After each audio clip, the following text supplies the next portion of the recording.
Hello everyone, triple a bright academy के YouTube channel पर आप सभी का स्वागत है। तो आज हम कुछ वीकली इंपॉर्टेंट करंट अफेयर्स करेंगे जो कि 10 से लेकर 16 मार्च तक हमें देखने को मिलते हैं। ठीक है, तो चलिए स्टार्ट करते हैं और आपका टाइम वेस्ट नहीं करेंगे। पेन कॉपी लेकर बैठिए साथ में ताकि आप चीज़ों को सीख कर लिख सकें वहाँ पे। ठीक है, तो चलिए स्टार्ट करते हैं। आपके पास पहला इंपॉर्टेंट करंट अफेयर। ठीक है, देखिए कहता है भारत टैक्स। अब यहाँ पर हमारे दिमाग में क्वेश्चन आ जाता है यहाँ पे सबसे पहला है कि ये टैक्स का मतलब क्या है। ठीक है, समझते हैं। देखिए जब आप बात करते हैं भारत टैक्स की तो एक्चुअली में ये किसके बारे में बात कर रहा है? तो ये बात कर रहा है किसके बारे में? टेक्सटाइल के बारे में बात कर रहा है। पहला क्वेश्चन, ये जो टैक्स है ये या फिर जो भारत टैक्स की हम बात कर रहे हैं, ये टैक्स किसके बारे में बात कर रहा है? टेक्सटाइल के बारे में बात कर रहा है। इट मीन्स कपड़ों के बारे में बात कर रहा है, उद्योग के बारे में बात कर रहा है, जो कि आप यहाँ पर भी देख सकते हैं। ठीक है, देखिए कहता है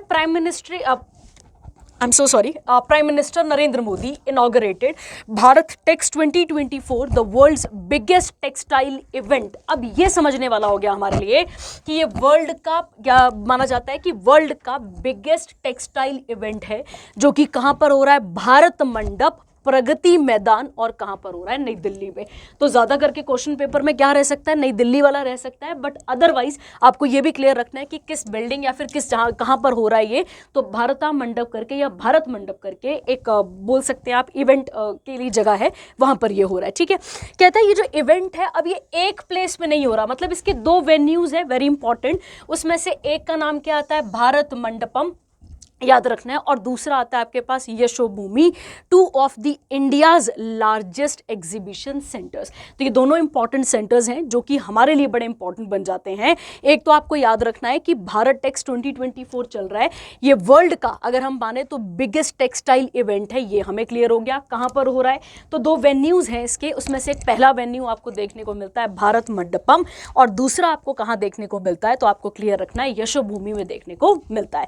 कहता है Bharat Tex 2024 inspired by PM Modi's 5F। अब ये जरा समझ लो 5F की क्या बात हो रही है यहाँ पे। ठीक है, देखो कहता है अब 5F में क्या विजन है समझते हैं। फार्म समझ गए आप सभी, हमारे खेत हो गए, खेत से लेकर फाइबर बनाना। ठीक है, फाइबर मतलब वो जो एग्रीकल्चर प्रोडक्ट आपके पास आ गया, फिर उसे कहाँ पर लेके जाना? फैक्ट्री में लेकर जाना, और धीरे धीरे उससे क्या बनेगा? वहाँ पे फैशन के लिए कोई भी कपड़ा बनेगा, कुछ भी बनेगा, और उसको फिर कहाँ तक पहुँचाना है? फॉरेन तक पहुँचाना है। तो 5F विजन कौन कौन सा आता है? तो आपको क्लियर रखना है यहाँ पे। आपको क्या याद रखना है? पहला वहाँ पे फार्म, फिर उसके बाद फाइबर आप खेत से लेकर आएंगे, उसके बाद उसको क्या, जो भी एग्रीकल्चर प्रोडक्ट, जैसे मान लो कॉटन ही आप लेकर आ गए वहाँ से, तो फार्म में आपने कॉटन लगाई, वो कॉटन आपके पास आ गई, तो आपने यहाँ पे लिखा फिर फाइबर, फाइबर से फैक्ट्री, फैक्ट्री से फैशन, और फिर वो फॉरेन तक हमें पहुँचाना है। Was organised with unified farm to fashion focus. अब ये बड़ा इंपॉर्टेंट हो गया हमारे लिए करंट अफेयर, क्योंकि देखो बेटा इसके बारे में क्या बातें हैं इसको समझते हैं। देखो आप सबको पता है कि प्रधानमंत्री का एक विजन चल रहा है जिसका नाम है आत्मनिर्भर भारत। सबको पता है ये वाला। ठीक है, कौन सा वाला आता है यहाँ पे? आत्मनिर्भर भारत आता है, और दूसरा इसके साथ एक और आता है विकसित भारत। कौन सा आता है यहाँ पे? विकसित भारत। ये आपको याद रखना है। ठीक है, तो इसी के अंदर क्या प्रमोट किया जा रहा है? भारत के टेक्सटाइल को प्रमोट किया जा रहा है ताकि उसे और बढ़ावा मिल सके, और धीरे धीरे करके इसे फॉरेन के मार्केट पे भी वैल्यू मिले या फिर इसकी पहचान होना शुरू हो जाए। ठीक है, अगर हम देखें तो विजन क्या है एक्चुअली में, तो विजन आपको याद रखना है हैंडमेड इन इंडिया। तो जो भी सामान कहां पर बनेगा? इंडिया में बनेगा, या इस पूरे के पूरे इवेंट के बाद जो भी मतलब इसके लिए इनिशिएट लिया जाएगा उसमें बनेगा। उसके ऊपर स्पेशली क्या लिखा जाएगा? हैंडमेड इन इंडिया, ताकि हमें ग्लोबल रिकॉग्निशन मिले। जैसे आपने देखा होगा लिखा होता है मेड इन चाइना, इस तरीके से लिखा होता है, तो वैसे यहाँ पे क्या लिखा होना चाहिए? हैंडमेड इन इंडिया वहां पर लिखा होना चाहिए, ताकि ग्लोबल लेवल पे भी क्या मिले? हमें पूरी की पूरी रिकॉग्निशन मिले इस चीज के लिए। ठीक है, तो ये पॉइंट एक आपको बहुत क्लियर रखना है, और इसके लिए आने वाले टाइम पर एक ऐप आप कह सकते हैं वेबसाइट ओपन की जाएगी। उसका नाम होगा, तो आपको याद रखना है कस्तूरी कॉटन। क्या नाम होगा इस वेबसाइट का? तो आपको याद रखना है कस्तूरी कॉटन भारत वेबसाइट। ठीक है, इस प्रकार की क्या बनाई जाएगी? बाद में एक वेबसाइट बनाई जाएगी, ताकि क्या किया जा सके? इस पूरे के पूरे जो फार्म से लेके फॉरेन तक का जो सामान है, जो मतलब वो जो पूरा इवेंट है, या फिर आप ऐसा कह सकते हो जो पूरी की पूरी चेन है, उसे क्या किया जा सके? इस वेबसाइट के जरिए आगे पहुंचाया जा सके। क्लियर हो गया सबके पास?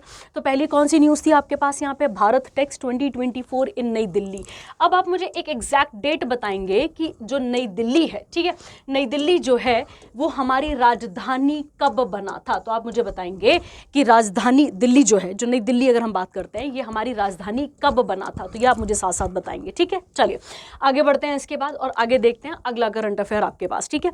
अगला very very important current affair, इसके बारे में मैं आपको थोड़ी सी एक दो चीजें, अच्छा इससे पहले मैं आपको यहाँ पर भी एक पॉइंट और फैक्चुअल ऐड करा देती हूँ कि बच्चे कई बार पेपर में पूछ लेते हैं कि क्या क्वेश्चन, मतलब पहली कॉटन मिल कहाँ खोली गई थी। तो आपको याद रखना है बच्चे, पहली जो कॉटन मिल है वो कब खोली गई थी, 1854 में। और कहाँ खोली गई थी, तो ये भी आपको याद रखना है, बॉम्बे में। कहाँ पर खोली गई थी बच्चे, बॉम्बे में। तो पहली कॉटन मिल कहाँ पर खोली गई थी, 1854 में खोली गई थी। और किसके मतलब कहाँ पर खोली गई थी, तो आपको याद रखना है बॉम्बे में इसको खोला गया था। और इसका नाम था उस समय पे बॉम्बे, याद रखेंगे आप, बॉम्बे स्पिनिंग। क्या नाम था इसका, बॉम्बे स्पिनिंग, सॉरी स्पेलिंग गलत हो गई है, बॉम्बे स्पिनिंग एंड वियविंग कंपनी, ये इसका नाम था उस समय पे, ठीक है। तो क्या नाम था बच्चे इसका, यहाँ पर आपको याद रखना है, बॉम्बे स्पिनिंग एंड वियविंग कंपनी इसका नाम था, ठीक है। तो ये आपको याद रखना। और कब खुली थी, 1854 में। और कहाँ खुली थी, बॉम्बे में। उसके अलावा अगर टेक्सटाइल से एक दो क्वेश्चन और देखे जाएं तो आपको ये भी याद रखना है कि जब भी हम टेक्सटाइल की बात करते हैं तो आपने सुना होगा Manchester of India. Manchester of India किसे कहा जाता है, तो सबको पता है, मैनचेस्टर ऑफ इंडिया कहा जाता है किसे, अहमदाबाद को, ठीक है। और आप सबने पढ़ा है कि अहमदाबाद एक बहुत बड़ी सिटी है, कहाँ की, गुजरात की, ठीक है। ये भी क्लियर है आपको। उसके अलावा अगर आपसे पूछा जाए कि मैनचेस्टर ऑफ साउथ इंडिया किसे कहा जाता है, तो ये मैं क्लासेस में कई बार आपको बता चुकी हूँ, इसका आंसर आपके पास होगा कोयम्बटूर। क्या आंसर होगा इसका, कोयम्बटूर, ठीक है। अगर मैनचेस्टर ऑफ इंडिया बोलेगा तो आप क्या टिक करके आएंगे, अहमदाबाद। अगर आपसे मैनचेस्टर ऑफ साउथ इंडिया पूछेगा तो आप क्या टिक करके आएंगे वहां पे, कोयम्बटूर। तो ये आपको याद रखना है साथ साथ में, और बहुत इंपॉर्टेंट है, हमें पता होना चाहिए कि इसके साथ क्या क्या क्वेश्चन बन सकता है। अब बच्चा एक चीज यहाँ पे और छूट गई मेरे से, वो ये थी कि टेक्सटाइल मिनिस्टर कौन है, ठीक है। कौन, यहाँ पर क्या पूछा गया बच्चे हमसे, टेक्सटाइल मिनिस्टर कौन है। तो आपको क्लियर रखना है टेक्सटाइल मिनिस्टर कौन आते हैं अभी अपने पास यहाँ पे, तो पीयूष गोयल जी आते हैं, ये आपको याद रखना है, ठीक है। तो यहाँ तक क्लियर हो गया आपके पास, और ये आपके साथ फैक्चुअल हो गया, जो आप मुझे साथ साथ आप इसको सीखेंगे भी और बना भी लेंगे, ठीक है। उसके अलावा आप मुझे ये बता देंगे कि नई दिल्ली जो है वो हमारी राजधानी कब बनी थी, ठीक है। चले, तो ये हो गया आपके पास पहला न्यूज़, जो कि बहुत इंपॉर्टेंट थी पेपर पर्सपेक्टिव से। अगर आएगा क्वेश्चन तो बिल्कुल आप देख लेंगे और इसके साथ चीजों को समझ लेंगे, ठीक है। देखिए अब अगला current affair very very important, क्यों इंपॉर्टेंट है मैं आपको समझाती हूँ। क्योंकि इससे ना थोड़ा सा, अगर आप देखें तो बॉलीवुड में एक एक्ट्रेस हैं, अगर आपने उनका नाम सुना होगा, खैर सबने सुना होगा, ठीक है। उनका नाम आता है पूनम पांडे करके, आप सबने सुना होगा बच्चे इनका नाम, पूनम पांडे करके इनका एक नाम आता है। पूनम पांडे करके एक हीरोइन है, ऐसा कह सकते हैं, इंडियन एक्ट्रेस है ये। इन्होंने अभी फरवरी के महीने में इन्होंने, मतलब इनके इंस्टाग्राम हैंडल से एक पोस्ट हुआ कि पूनम पांडे की डेथ हो गई, और डेथ का कारण क्या था, सर्वाइकल कैंसर। क्या था, मतलब डेथ का कारण क्या था, सर्वाइकल कैंसर करके ये आया इंस्टाग्राम, इनकी इंस्टाग्राम पोस्ट हैंडल पे किसी ने ये डाल दिया। और हमें तब पता चला कि कोई सर्वाइकल नाम की भी, मतलब वैसे तो सबको पता ही होगा पहले, बट अगर हम देखें तो हमें पता चला कि भाई इस बीमारी से भी, सर्वाइकल कैंसर से किसी इंडियन एक्ट्रेस की डेथ हो गई, और उसका नाम क्या था, पूनम पांडे। पर अगले ही दिन इंस्टाग्राम पे अगर हम बात करें, उन्हीं के इंस्टाग्राम हैंडल पे उन्होंने बताया कि एक पब्लिसिटी स्टंट था। क्यों स्टंट था, ताकि मैं सर्वाइकल कैंसर की अवेयरनेस फैला सकूं। ये किसने बोला फिर बाद में, यहाँ पे पूनम पांडे ने बोला, ठीक है। अब वहां से ये सर्वाइकल कैंसर वाला जो पॉइंट है ये बहुत ज्यादा न्यूज में चलने लगा, और ये क्या डिजीज है इसके बारे में क्वेश्चन आना शुरू हो गए, ठीक है। देखिए अब समझते हैं पहली बात यहाँ पे क्या है। देखो बच्चे, सर्वाइकल कैंसर की जब आप बात करते हो तो ये एक्चुअली में वजाइनल कैंसर है, ठीक है। तो ये आपको पहला क्लियर रखना है, ये कौन सा वाला कैंसर आता है आपके पास, यहाँ पे वजाइनल कैंसर है। और यहाँ पे एक लाइन और लिखी है कि सर्वाइकल कैंसर जो अगर हम देखें तो ये रैंक में चौथा बड़ा कैंसर है, जो किस में देखने को मिलता है, यूजुअली वुमेन्स में देखने को मिलता है। और कहाँ पे, इंडिया ही नहीं बेटा, वर्ल्ड वाइड देखने को मिलता है। तो ये भी आपको समझना हो गया। तो पहला आपको तो क्या क्लियर हो गया, सर्वाइकल कैंसर के बारे में। अगर पेपर में आप, वैसे तो नहीं पूछेगा, पर क्या पता एग्जामिनर को हीरोइन पसंद हो तो वो पूछ ले वहां पे कि पूनम पांडे से एसोसिएटेड, तो आपको थोड़ा सा यहाँ पे देखना है। अब अगर हम इसकी बात करें बच्चे सर्वाइकल कैंसर की, तो ये एक तरीके का क्या हो गया, वजाइनल कैंसर हो गया, ये हमें समझ में ही आ रहा है। उसके अलावा अगर हम इसके बारे में बात करें तो इसके इस कैंसर के बारे में हमारे बजट में भी बात की गई थी। कहां पर बात की गई थी बच्चा? जो अभी बजट हुआ था हमारे पास उसमें भी बात की गई थी। और हमारी निर्मला सीतारमन ने बजट में यह बताया था कि जो 9 से लेकर 14 तक की जो बच्ची हैं, मतलब जो एज ग्रुप है 9 से लेकर 14 साल की जो सभी गर्ल्स हैं, जो बच्चियां हैं, उनको क्या दिया जाएगा? उनको सर्वाइकल कैंसर से बचने के लिए एक वैक्सीनेशन उन्हें क्या दिया जाएगा? वैक्सीन दी जाएगी। ठीक है, ये भी पूरी की पूरी कोशिश की गई थी कि ताकि ये सब चीज़ें, मतलब ये बीमारी अगर हम ज़्यादा करके देखें तो वुमेन्स में देखने को मिलती है, ये आपको समझना है। ठीक है, अब समझते हैं यहाँ से हम न्यूज़ के बारे में, और न्यूज़ क्या कहता है इसको हम यहाँ पे देख लेते हैं। ठीक है, चलिए, तो आपको आई थिंक पहले ये तो क्लियर हो गया। ठीक है, तो ये सर्वाइकल कैंसर चौथा बड़ा कैंसर है, आपको याद रखना है। किस में देखने को मिलता है ये? तो वुमेन्स में ज़्यादा करके हमें देखने को ये मिलता है। ठीक है, अब समझते हैं बच्चा। कहता है World Bank plus Bill and the Melinda Gates Foundation, आप सबको पता है बिल गेट्स के नाम पर, and the United Nation children's fund pledge nearly $60 million towards eliminating, कि क्या खत्म करने की बात की जा रही है यहाँ पे? सर्वाइकल कैंसर खत्म करने की बात की जा रही है। कहता है this commitment was made during the first ever, अब ये पहली हुई है इस प्रकार की जिसमें ग्लोबली किसके बारे में बात की गई है? सर्वाइकल कैंसर के बारे में बात की गई है। Elimination forum advancing the call to action are held in Cartagena Colombia in, कब हुई है ये? मार्च में। और अगर आप देखें इंस्टाग्राम हैंडल देखें तो उन्होंने 2 फरवरी को ही इन्होंने क्या बोलते हैं, पूनम पांडे ने स्टेटस, मतलब पूनम पांडे के इंस्टाग्राम हैंडल से ये शेयर हुआ था। कहता है the forum was dedicated to catalyse a national and global momentum to end this preventable disease. तो आपको याद रखना है इस डिजीज को खत्म करने के लिए इस तरीके का कोई स्टेप यहाँ पे लिया गया है। ठीक है, अगर हम WHO की माने बेटा तो माना जाता है कि 6 लाख से ज़्यादा जो हैं वो औरतें क्या फेस करती हैं यहाँ पे? सर्वाइकल कैंसर को फेस करती हैं, और लगभग 3 लाख के आसपास जो औरतें हैं वो क्या हो जाती हैं यहाँ पे? हर साल मरती हैं। तो आप इमेजिन कर सकते हैं कि ये डिजीज़ छोटी डिजीज़ नहीं है, बहुत बड़ी डिजीज़ रही होगी। ठीक है, चलिए, तो ये आपको याद रखना है ये वाला। अब यहाँ से थोड़ा सा फैक्चुअल सीखते हैं और फैक्चुअल देख लेते हैं कि किसके बारे में क्या क्या बात यहाँ पे की जा रही है। ठीक है, देख लेते हैं। चलो, तो पहला कौन सा आता है अपने पास? यहाँ पे वर्ल्ड बैंक की बात की जाती है। देखिए, वर्ल्ड बैंक की जब हम बात करते हैं तो इसका गठन किया गया था जुलाई 1944 में। कब किया गया था? तो आपको याद रखना है जुलाई 1944 में इसका गठन किया गया था। और इसके हेडक्वार्टर कहां पर आते हैं? तो हम पिछली भी क्लासेस में बात कर चुके हैं। कहां पर आता है? Washington DC। और ये कहां पर आता है बच्चे? USA में। तो वर्ल्ड बैंक का तो आपको क्लियर रखना है कि वर्ल्ड बैंक की स्थापना कब हुई थी? तो जुलाई 1944 में हुई थी, और इसका हेडक्वार्टर आता है वॉशिंगटन DC, USA में इसका हेडक्वार्टर आता है। उसके अलावा एक और लिखी गई है बच्चा यहाँ पे, यूनिसेफ के बारे में देख लेते हैं। ठीक है, यूनिसेफ इसको आप प्रोनाउंसिएट कर सकते हैं जैसा आपको दिल करे, जिसका फुल फॉर्म आएगा यूनाइटेड नेशन चिल्ड्रंस फंड। ठीक है, तो अब आप हम इसके बारे में भी देख लेते हैं। इसकी अगर हेडक्वार्टर की बात करें तो इसका हेडक्वार्टर कहाँ पर आता है? वो आता है न्यूयॉर्क USA में। ठीक है, तो आपको याद रखना है न्यूयॉर्क USA में।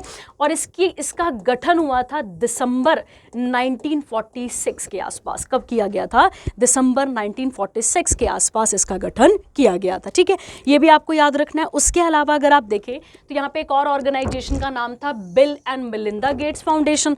अगर हम इसके बारे में बात करते हैं तो ये एक अमेरिकन प्राइवेट फाउंडेशन है, ये आपको क्लियर रखना है। ठीक है, तो चलिए, ये हो गया आपके पास सर्वाइकल कैंसर से रिलेटेड हो गया।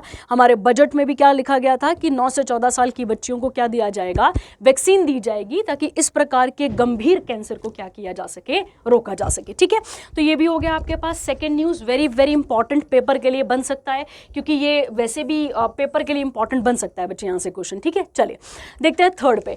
कहता है RBI और बैंक इंडोनेशिया, जैसे हमारे पास RBI है वैसे ही वहाँ इंडोनेशिया में अगर हम बात करें तो इंडोनेशिया का एक बैंक है जिसका नाम है बैंक इंडोनेशिया। इन दोनों ने MOU साइन करा है। ठीक है, MOU मतलब दोनों ने अंडरस्टैंडिंग से किसी मेमोरेंडम पे साइन करा है। समझते हैं।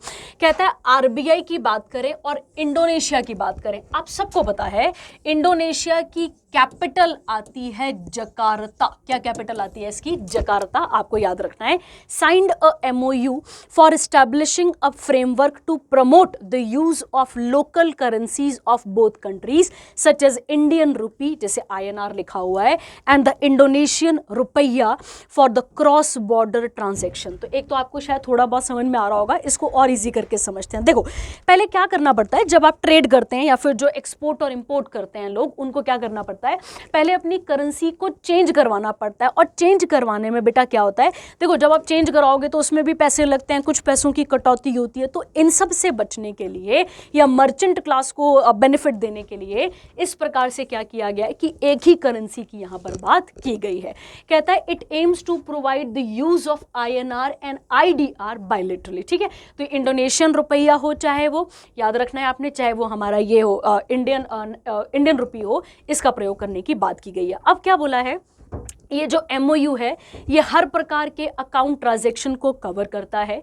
Permissible capital account transaction, any other economic और financial transaction as agreed upon by both countries. तो ये आपको समझ में आ रहा है सीधा सीधा, ताकि क्रॉस बॉर्डर पैसों को लेकर बैरियर ना आए, उससे हटाने की यहाँ पर बात की गई है। ठीक है, तो ये आपको याद रखना है इंडोनेशिया के बारे में। इंडोनेशिया की कैपिटल की जब हम बात करते हैं तो आप सबको पता है कौन सी आती है यहाँ पे, जकार्ता। कौन सी आती है बच्चे यहाँ पे, जकार्ता। अगर पिछले करंट अफेयर अगर आपको याद हो तो आपने पढ़ा था समुद्र शक्ति। क्या पढ़ा था आपने, समुद्र शक्ति। अब समुद्र है तो भैया कौन सी वाली एक्सरसाइज हो गई है, मैरीटाइम। तो मैरीटाइम जो एक्सरसाइज है वो इंडिया और इंडोनेशिया की चलती है, जिसका नाम क्या है, समुद्र शक्ति। क्या नाम है इसका, समुद्र शक्ति। उसके अलावा एक और आती है बच्चे आपके पास, जिसका नाम आता है गरुड़ शक्ति। अगर आपको पता हो तो गरुड़ शक्ति कौन सी एक्सरसाइज आती है अपने पास, यहाँ पे मिलिट्री एक्सरसाइज हमें देखने को मिलती है। ठीक है, तो कौन सी एक्सरसाइज मिलती है, मिलिट्री एक्सरसाइज मिलती है गरुड़। और समुद्र वाली कौन सी है, इंडोनेशिया के साथ मैरीटाइम। उसके अलावा अगर आपको पता हो बच्चे तो हम दोनों कंट्रीज, अगर हम दोनों कंट्रीज की बात करें तो हम G20 के मेंबर है, मतलब हम तो हैं ही हैं G20 के मेंबर, प्लस इंडोनेशिया भी किसका मेंबर आता है हमारे पास, G20 का मेंबर आता है। उसके अलावा आपने सुना होगा ईस्ट एशिया समिट आता है एक अपने पास। ठीक है, ईस्ट एशिया समिट आता है, उसके भी हम मेंबर है, मतलब दोनों कंट्रीज मेंबर है। तो आपको G20 याद रख लेना है थोड़ा सा, क्यों, क्योंकि पिछले साल न्यूज में भी रहा था। ठीक है, चलिए आगे देखते हैं। अब यहाँ पे ना एक और चीज़ आएगी आपके पास। हाँ, हमने यहाँ पे RBI के बारे में थोड़ा डिटेल में नहीं पढ़ा, क्यों, क्योंकि जो अगली न्यूज़ है, फोर्थ आई ना शायद आपके पास ये वाली, हाँ जो फोर्थ न्यूज़ है उसमें लिखा हुआ है। ठीक है, RBI के बारे में बताया हुआ है, तो वहाँ समझ लेते हैं। देखिए कहता है RBI की अगर हम बात करें तो RBI in exercise of powers conferred bye, अब ये जो बैंकिंग की तैयारी कर रहे हैं उनके लिए बहुत बहुत इंपॉर्टेंट है, समझ लो इस बात को। ठीक है, कहता है section 35A of banking regulation act 1949, chapter 3 B of RBI act 1934 amended. अब यहाँ पे कुछ अमेंडमेंट हुई है, अमेंडमेंट मतलब यहाँ पे चेंज लाया गया होगा। अब चेंज को समझते हैं। ठीक है, देखो बच्चे, अगर आप सबने अपने क्रेडिट कार्ड, डेबिट कार्ड का अगर आपने यूज़ करा है तो वहाँ पे ना कुछ कंपनीज के नाम लिखे होते हैं। तो आपने देखा होगा वीज़ा, उसके बाद आपने देखा होगा रुपए करके, देखा होगा आप सबने यहाँ पे। ठीक है, रुपए करके आता है।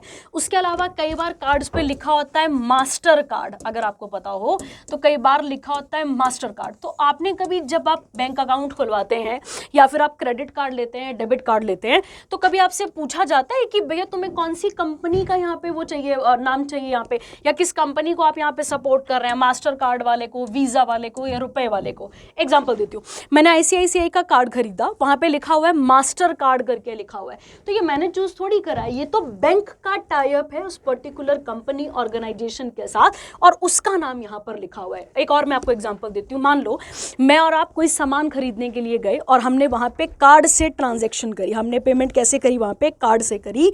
तो ये जो कार्ड है वो उस समय पे, क्योंकि उस कार्ड पे किसका नाम लिखा हुआ है बच्चे, इन कंपनीज का नाम लिखा हुआ है, तो उनको मैसेज जाएगा कि मतलब वो जो है वो फटाफट क्या करेंगी। मान लो मैंने यहाँ पे कोई XYZ सामान खरीदा और मैंने कार्ड से पेमेंट करी, तो ये कहाँ गया मैसेज, फटाफट कंपनी।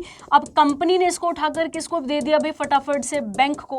अब आपको लगेगा ये तो बहुत जल्दी हो जाता है हमारे पास, बिल्कुल फ्रिक्शन में हमारे पास काम होता है, पर ये इस तरीके से ही चलता है। बैंक के पास पहुंचा और बैंक ने आपको फटाफट से, भैया हमें तो नहीं बोला पर कंपनी को बोल दिया, हाँ जी पेमेंट कर दीजिए, तो फिर पेमेंट हो गई अपने पास। इस प्रकार के सिस्टम को कहा जाता है कार्ड नेटवर्क। क्या कहा जाता है इसको, इस पूरी की पूरी प्रोसेस को क्या कह देते हैं वहां पे, इसे कह देते हैं बच्चे कार्ड नेटवर्क कहा जाता है। ठीक है, ये क्लियर हो गया आपको, इसे क्या कहा जाता है, कार्ड नेटवर्क कहा जाता है। तो ये आपको थोड़ा सा समझना है। ठीक है, क्या कहा जाता है बच्चे, इसे यहाँ पे कार्ड नेटवर्क कहा जाता है। अब देखो बच्चे, अब यहाँ पे क्या था पहले कि ये जो कंपनीज है, जैसे मास्टर कार्ड हो गया, वीज़ा हो गया, रुपए हो गया, ठीक है, इसका इनको चूज करने की पावर हमारे पास नहीं थी, मेरे आपके पास नहीं थी। अब आरबीआई ने क्या कहा है कि इनको कौन चूज कर सकता है भाई, जो कार्ड इशूअर है, मतलब सॉरी जो कार्ड कस्टमर है। जो कस्टमर कौन हो गए, मैं और आप कस्टमर हो गए। ठीक है, तो ये आपको यहाँ पर समझना है। देखो क्या कहता है, कहता है as per it card issuers are barred to enter any agreement with card networks. ठीक है, तो यहाँ पे for the issuance of credit card that restrain them for availing the services of other card network. अब इसके अंदर क्या किया जाएगा, this will benefit as customers, they will get the freedom to choose from multiple card networks. तो अभी तक इनका टाइप किसके साथ था, बैंकों के साथ था। अब किसके साथ हो जाएगा भाई, हमारे साथ।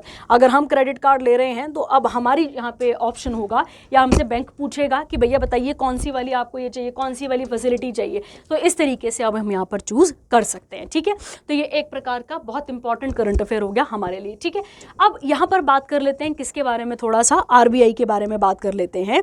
आरबीआई की जब हम बात करते हैं तो इसकी स्थापना कब की गई थी, तो आप सबने पढ़ा हुआ है। इसकी स्थापना कब की गई थी, 1 अप्रैल की अगर हम बात करते हैं 1935 में इसकी स्थापना की गई थी। और हेडक्वार्टर कहाँ पर आते हैं, मुंबई महाराष्ट्र में हेडक्वार्टर हमें देखने को मिलते हैं। अगर हम बात करें यहाँ पे तो एक आपको और क्लियर रखना है यहाँ पे, इसके साथ साथ महाराष्ट्र में और पहले गवर्नर कौन थे, तो उनका नाम आता है ऑसबॉर्न स्मिथ, उनका नाम आता है। और अभी कौन है, तो हम सबको पता है अभी कौन है, शक्तिकांत दास हैं। ठीक है, तो ये आपको यहाँ पर क्लियर रखना है। अब चलते हैं हम आगे वाले करंट अफेयर पे और अगला करंट अफेयर देख लेते हैं। ठीक है, देखिए एक सेकेंड बच्चा, हाँ अगला करंट अफेयर। ठीक है, कहता है अब यहाँ पे एक प्रकार का अवार्ड है, इसके बारे में हम बात करने जा रहे हैं यहाँ पे, जिसका नाम है प्रिट्ज़कर आर्किटेक्चर प्राइज 2024। अब हम ये पहली बार इस तरीके से देख रहे हैं कि आर्किटेक्चर की फील्ड में भी इस प्रकार का कोई अवार्ड मिलता है। कहता है architect Riken Yamamoto of Yokohama Japan has been named the 2024 laureate for the Pritzker Architecture Prize, the highest global architectural recognition। very very important, क्योंकि यहाँ पे मेंशन करा हुआ है किस फील्ड में मिलता है, ये आर्किटेक्चर की फील्ड में। कहता है he is the 53rd, मतलब ये 53rd रेसिपिएंट हुए इस प्राइज को लेने वाले, और 9th जापानी हुए ये। ठीक है, तो 9th जापानीज बंदे हुए जिनको ये अवार्ड मिल रहा है। इस अवार्ड की अगर हम बात करें तो यहाँ पे क्या मिलता है, कैश प्राइज, जिसको क्या बोला जाएगा, यूएस डॉलर। अगर हम बात करें तो 100,000, एक ब्रॉन्ज मेडल मिलता है, यहाँ पर आपको याद रखना है। और इसकी स्थापना की गई थी किसके द्वारा, तो Chicago based Pritzker family through their Hyatt foundation in 1979। J A. Pritzker founded the prize with his wife, जिनका नाम क्या था यहाँ पे, सिंधी पढ़ेंगे ऐसे किंडी पढ़ेंगे, जो भी आप देख लेंगे। ठीक है, कहता है अगर हम बात करें तो इसे कई बारी नोबल ऑफ द आर्किटेक्चर भी कहा जाता है। क्या कहा जाता है इस अवार्ड को, नोबल ऑफ द आर्किटेक्चर्स भी कहा जाता है। अब ये तो हो गया फैक्चुअल आपके पास कि जापान से किसको मिल रहा है, पर इंडिया में किसे मिला है, तो उनका नाम आता है आपके पास बालकृष्ण दोषी। ये पहले और ओनली इंडियन आर्किटेक्ट हुए जिनको क्या मिला था, ये प्राइज मिला था। और कब मिला था बच्चे, तो 2018 में इनको ये अवार्ड यहाँ पे दिया गया था। तो ये आपको याद रखना है। ठीक है, ये बहुत बड़े इंडिया के आर्किटेक्चर हुए जिन्होंने IIM आप सबको पता है, Indian institute of management, Udaipur की बात करें, बेंगलोर की बात करें, तो उसे बनाने में इनका बहुत इंपॉर्टेंट रोल रहा है। साथ ही साथ इनको पद्मश्री भी मिल चुका है। किसकी बात कर रहे हैं हम, बालकृष्ण दोषी की। इनको पद्म श्री भी मिल चुका है, प्लस आपको याद रखना है इन्हें पद्म भूषण भी दिया जा चुका है। ठीक है, तो क्लियर रखेंगे आप यहाँ पे किसके बारे में।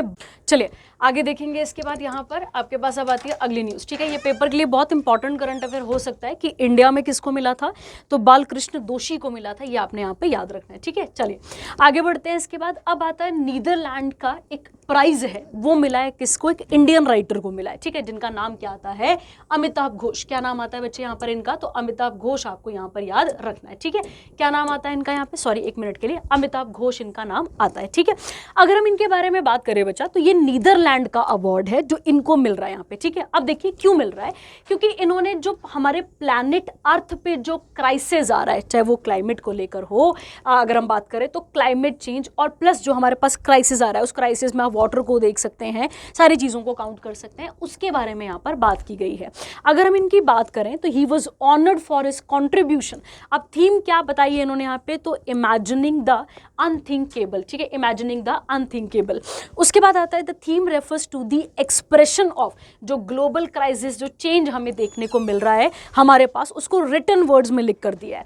He was the first English language writer जिनको जननपीठ अवार्ड भी मिला था। और अगर आप करंट अफेयर फॉलो करते हैं और देखते हैं तो जननपीठ अवार्ड की जब भी आप बात करते हैं तो ये इंडिया का हाईएस्ट लिटरेरी अवार्ड है, जो कि कब मिला था, 2018 में दिया गया था इनको, ठीक है। तो याद रखेंगे आप इसके बारे में। कहता है इनको पद्मश्री भी मिला है, और वो कब मिला था, 2007 में। किस फील्ड में, लिटरेचर और एजुकेशन की फील्ड में। प्लस इन्हें साहित्य अकेडमी अवार्ड भी मिला था 1990 में। किसके लिए, इनकी बुक के लिए, और बुक का नाम क्या था, शैडो लाइंस। अगर हम उस प्राइज की बात करते हैं तो अगर हम बात करें यहाँ पे तो कुछ यूरोज में इनको पैसा मिलेगा यहाँ पे, और साथ ही साथ यहाँ पे which is folded ribbon with a titanium plate at both ends. तो ये आप देख लेंगे, ठीक है। चलिए, ये हो गया आपके पास एक और। तो कौन थे यहाँ पर, अमिताभ घोष, इनके बारे में आपको यहाँ पर क्लियर रखना है, ठीक है। अब श्रीलंका के कोई एक्स प्रेसिडेंट हैं अगर हम इनकी बात करें यहाँ पे, तो जिनका नाम आता है गोताबाया राजापक्सा। अब ये पढ़ा कैसे जाएगा मुझे खुद नहीं पता चलता कई बार। हैज ऑथर्ड अ बुक, और बुक का नाम है the conspiracy to oust me from the presidency. अब एक्चुअली में ये इनके पॉलिटिकल डाउनफॉल के बारे में बताती है, और माना जाता है कि इनको किसी कॉन्स्पिरेसी के अंदर क्या किया गया था, निकाला गया था, ठीक है। और उस कॉन्स्पिरेसी में फॉरेन और जो लोकल पार्टीज हैं श्रीलंका की, उनके बारे में यहाँ पर बात की गई है। Gotabaya Rajapaksa served as the 7th executive president of Sri Lanka. और कब से कब तक इन्होंने काम करा है, तो आपको वहाँ पे देखना है, क्या लिखा है आपने, 2019 से लेकर 22 तक हमें देखने को मिलता है, ठीक है। कब से कब तक है, 2019 से लेकर 22 तक। अगर हम बात करें तो इनके साथ हमारी एक एक्सरसाइज है जिसका नाम क्या आता है, स्लीनेक्स। आप सबको पता होगा कौन सी आती है, यहाँ पे स्लीनेक्स आती है। अगर हम इसके बारे में बात करें तो ये इनकी एक नेवल एक्सरसाइज है, हमारे साथ याद रखना है आपको। और उसके अलावा मित्र शक्ति याद रखना है आपने। मित्र शक्ति की अगर हम बात करें तो मित्र शक्ति इनके साथ हमारी मिलिट्री एक्सरसाइज आती है। कौन सी एक्सरसाइज आती है यहाँ पे, मिलिट्री एक्सरसाइज यहाँ पर आती है, ठीक है। तो ये भी आपको याद रखना है। इसके साथ साथ प्लस आपको पता है कि इंडिया और श्रीलंका जो है वो एक स्ट्रेट के साथ जुड़े हुए हैं। उस स्ट्रेट का नाम क्या आता है, पाक स्ट्रेट। क्या नाम आता है इसका, पाक स्ट्रेट, ठीक है। चलिए आगे आता है इसके बाद अगला करंट अफेयर। देखिए OTT प्लेटफॉर्म के बारे में आप सभी जानते हैं, नेटफ्लिक्स हो गया, ये सारे हो गए आपके पास OTT प्लेटफॉर्म आ गए। अब यहाँ पे केरला में एक अपना गवर्नमेंट ओन्ड एक क्या लेकर आ रही है, अपना OTT प्लेटफॉर्म, जिसका नाम क्या होगा, सी स्पेस। क्या नाम होगा जिसका, सी स्पेस। और ये स्पेशली हमारे सिनेमा के लिए नहीं आ रहा है, ये एक्चुअली में किसके लिए आ रहा है, ताकि किसे प्रमोट किया जा सके, मलयालम सिनेमा को प्रमोट किया जा सके, ठीक है। याद रखना है आपने, on the behalf of department of cultural affairs department और गवर्नमेंट ऑफ केरला। तो याद रखना है आपने, ये हमारे लिए तो नहीं है, हाँ, पर इस तरीके का अगर पहला OTT प्लेटफॉर्म की अगर बात की जाए तो पहला OTT प्लेटफॉर्म कहां पर आने लगा है, तो केरला में। और ये गवर्नमेंट ओन्ड होगा, नाम क्या होगा, सी स्पेस। और OTT का फुल फॉर्म क्या होता है, ओवर द टॉप। क्या होता है इसका full form, over the top. चलिए तो केरला के बारे में थोड़ी सी बात कर लेते हैं। पहला क्वेश्चन आपके पास, केरला की स्थापना कब की गई थी, तो 1 नवंबर 1956 को किसकी स्थापना की गई थी, तो आपको क्लियर रखना है किसकी स्थापना हुई थी, केरला की। केरला की जब हम बात करते हैं तो ये एक यूटी के साथ बॉर्डर शेयर करती है, और उस यूटी का नाम आपके पास क्या आता है, पुडुचेरी। क्या नाम आता है उसका, पुडुचेरी। उसके अलावा ये तमिलनाडु, उसके अलावा ये कर्नाटका। राज्यों में पूछेगा तो कर्नाटका, तमिलनाडु, और वैसे पूछेगा तो पुडुचेरी। उनके साथ क्या करती है, ये बॉर्डर शेयर करती है। अब यहाँ से एक चीज़ हमें और पता चल गई कि इनकी ऑफिशियल लैंग्वेज क्या होगी बेटा, इनकी ऑफिशियल लैंग्वेज होगी मलयालम। क्या होगी इनकी ऑफिशियल लैंग्वेज, मलयालम। आपको याद रखना है, ठीक है। अब यहाँ पर एक सिटी आती है जिसका नाम आता है बच्चे कोचीन। रिसेंटली किसी पेपर में ये क्वेश्चन था कि कोचीन को क्या कहा जाता है, तो आपको याद रखना है इसे कहा जाता है क्वीन ऑफ द अरेबियन सी। क्या कहा जाता है इसे? तो इसे कहा जाता है क्वीन ऑफ द अरेबियन सी की अगर हम बात करें तो इसे कहा जाता है। ये आपको यहाँ पर क्लियर रखना है, ठीक है। उसके अलावा अगर हम बात करें तो NW मतलब नेशनल वाटरवे 3 जो है वो कहाँ पर आता है? केरला में आता है। और आप मुझे बताएंगे किस रिवर पे आता है और क्या नाम है इस NW3 का, ठीक है। चलिए, तो ये भी हो गया अपने पास अगला करंट अफेयर। उसके बाद आता है अगला मोस्ट इंपॉर्टेंट करंट अफेयर, कहता है sea defender 2024 India US maritime security. ये तो बच्चा आपको सीधा सीधा लिख ही रहा है कि सी डिफेंडर किसके साथ हुई है, तो ये कोस्ट गार्ड्स के बीच में हुई है, यूएसए के और प्लस किसके बीच में? इंडिया के कोस्ट गार्ड के बीच में हुई है, ठीक है। चलिए, अब यहाँ से थोड़ा सा और सीखते हैं और किसके बारे में बात करते हैं यहाँ पे, बात करते हैं किसके बारे में, हम यहाँ पे अंडमान एंड निकोबार के बारे में बात करना शुरू करते हैं, ठीक है। देखिए, अगर हम बात करें यहाँ पे अंडमान निकोबार की, तो आप सबको पता है कुछ इस तरीके से हमें ये टूटा हुआ देखने को मिलता है। इंडिया के इस तरफ वाले कोने पे, बोलने का मतलब है ईस्ट वाली साइड पे हमें देखने को मिलता है अंडमान एंड निकोबार। ऊपर वाले हिस्से को क्या बोला जाता है बच्चे? यहाँ पे अंडमान बोला जाता है। और जो नीचे वाला हिस्सा आता है यहाँ पे, इसे क्या कहा जाता है? इसे कहा जाता है निकोबार। तो आपको याद रखना है, ऊपर वाला अंडमान और नीचे वाला कौन सा हिस्सा आता है आपके पास? यहाँ पे निकोबार। तो आपको याद रखना है इसके बारे में, ठीक है। अब अगर हमसे पूछा जाए कि अंडमान और निकोबार को कौन सा डिग्री चैनल सेपरेट करता है, अंडमान और निकोबार को कौन सा डिग्री चैनल सेपरेट करता है, तो डिग्री चैनल मतलब लैटिट्यूड की बात कर रहा है। तो कौन सा लैटिट्यूड इनको डिफाइन कर रहा है? तो उसका नाम आ जाएगा आपके पास 10 डिग्री चैनल सेपरेट्स। तो किसको सेपरेट करता है? अंडमान और निकोबार को सेपरेट करता है। तो आपने याद रखना है, अंडमान और निकोबार को कौन सा डिग्री चैनल सेपरेट करता है, तो डेट इज 10 डिग्री चैनल यहाँ पे सेपरेट करता है। अगर हम अंडमान निकोबार की बात करें तो यहाँ पे कुछ इंपॉर्टेंट ट्राइब्स मिलती हैं, उसमें से ओंज, एक आपने सुनी होगी शोम्पेन। अब शैम्पेन मत लिख देना वहाँ पे, वैसे तो आएगा इसका नाम शोम्पेन। एक आती है शोम्पेन आपके पास, उसके बाद आती है जरावा, सुना होगा आप सबने इनके बारे में, जरावा। ये ट्राइब्स हमें कहाँ देखने को मिलती हैं? तो ये हमें देखने को मिलती हैं अंडमान एंड निकोबार में। उसके अलावा अगर आप देखें यहाँ पे, तो यहाँ पे जो है वो एक्टिव इंडिया में अगर एक्टिव वॉल्केनो कहीं मिलता है तो वो कहाँ पर मिलता है? तो हमें याद रखना है वो कहाँ पर मिलता है, हमें अंडमान एंड निकोबार में। उस एक्टिव वॉल्केनो की बात करें तो एक तो आपको याद रखना है बैरन, और अब पेपरों में कई बारी, क्योंकि वैसे तो इंडिया में डॉर्मेंट भी एक वॉल्केनो था, पर कोई बात नहीं, बैरन और एक साथ आप लिख लेंगे नारकॉन्डम, ठीक है। तो ये आपको याद रखना है, यहाँ पे ये दो क्या मिलते हैं हमें? Active volcano. और कहाँ मिलते हैं हमें? ये अंडमान एंड निकोबार में देखने को मिलते हैं, ठीक है। उसके अलावा आप मुझे एक चीज़ और बताएंगे कि डनकन पैसेज, क्वेश्चन है आपके पास ये वाला, कि डनकन जो पैसेज है वो किस किस को सेपरेट करता है। तो डनकन पैसेज किस किस चीज़ को सेपरेट करता है, आप मुझे यहाँ पर बताएंगे, ठीक है। चलिए आगे बढ़ते हैं, इसके बाद अगला करंट अफेयर देखते हैं। अब आता है नाटो के बारे में, ठीक है। आप सबको पता है ये एक बहुत बड़ी मिलिट्री अलायंस है। अगर हम बात करें इसके बारे में, मिलिट्री अलायंस है, इसके बात अगर हम करते हैं तो अब यहाँ पर हमें समझना है कि इसका एक नया मेंबर बना है, उसके बारे में हम बात कर लेते हैं, ठीक है। देखिए क्या लिखा हुआ है, इसके नए मेंबर का नाम क्या है और क्या पूछा गया है, देख लेते हैं। कहता है स्वीडन जो है वो ऑफिशियली क्या ज्वाइन कर चुका है? नाटो को ज्वाइन कर चुका है। और ऐसा करने वाला कौन से नंबर का देश बना है? ये 32 नंबर का देश बना है। अब ये डिसीजन कब आता है?